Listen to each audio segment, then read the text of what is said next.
वरिष्ठ वकील गोपाल सुब्रमण्यम की सुप्रीम कोर्ट के न्यायाधीश पद पर नियुक्ति विवाद ने जिस समय नया मोड़ ले लिया, जब प्रधान न्यायाधीश आर.एम. लोढ़ा ने साफ किया कि कार्यपालिका ने एक तरफा कार्यवाही करके गोपाल सुब्रमण्यम का नाम अलग किया था, जो सही नहीं था।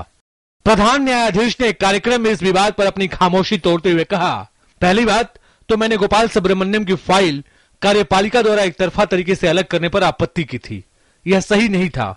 मैं 28 जून को वापस लौटा और सुब्रमण्यम से बैठक में उनसे फिर से विचार करने के लिए कहा।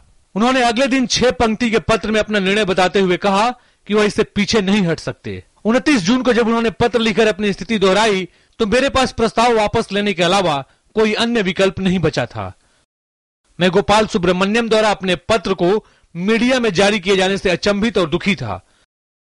जब मैं बाहर था तो वरिष्ठ अधिवक्ताओं ने गोपाल से बात की थी और उनसे मेरे लौट आने का इंतजार करने को कहा था, लेकिन उन्होंने पूरे मामले को सार्वजनिक कर दिया। मैं भारत की 1 अरब 20 करोड़ की आबादी से वायदा करता हूं कि न्यायपालिका की आजादी से समझौता नहीं होगा। अगर न्यायपालिका की आजादी से समझौता हुआ तो मैं इस पद को त्यागने वाला पहला व्यक्ति होऊंगा। मुख्य न्यायाधीश के इस बयान के बाद विपक्षी दल कांग्रेस ने कहा है कि सरकार को न्यायपालिका के प्रति सम्मान प्रदर्शित करते हुए टकराव को टालना चाहिए था।